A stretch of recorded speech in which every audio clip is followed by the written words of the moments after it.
C. Joseph Vijay எனும் நான்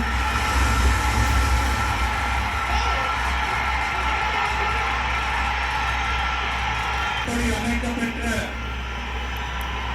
இந்திய அரசியல் அமைப்பின்பால் உண்மையான நம்பிக்கையும் மாறா பற்றும் கொண்டிருப்பேன் என்றும் இந்திய நாட்டின் ஒப்பில்லாத முழு முதல் ஆட்சியையும் ஒருமையையும் நிலை நிறுத்துவேன் என்றும் தமிழ்நாட்டு அரசின் முதலமைச்சராக உண்மையாகவும் உளச்சான்றின் படியும் என் கடமைகளை நிறைவேற்றுவேன் என்றும்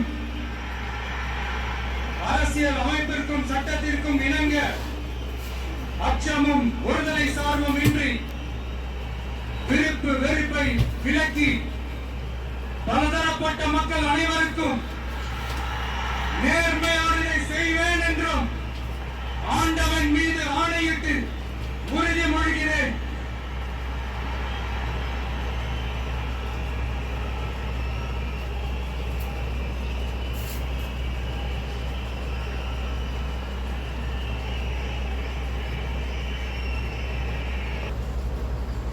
சி. ஜோசப் விஜய் எனும் நான்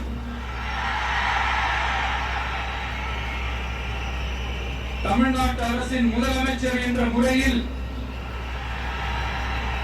எனது கவனத்திற்குள்ளாவதும் தெரிய வருவதுமான எந்த பொருளையும் முதலமைச்சரின் கடமைகளை உரியவாறு நிறைவேற்ற தேவையான அளவுக்கன்றி ஒருவரிடமோ பலரிடமோ நேர்முகமாகவோ மறைமுகமாகவோ அறிவிக்கவோ வெளிப்படுத்தவோ மாட்டேன் என்று ஆண்டவன் மீது ஆணையிட்டு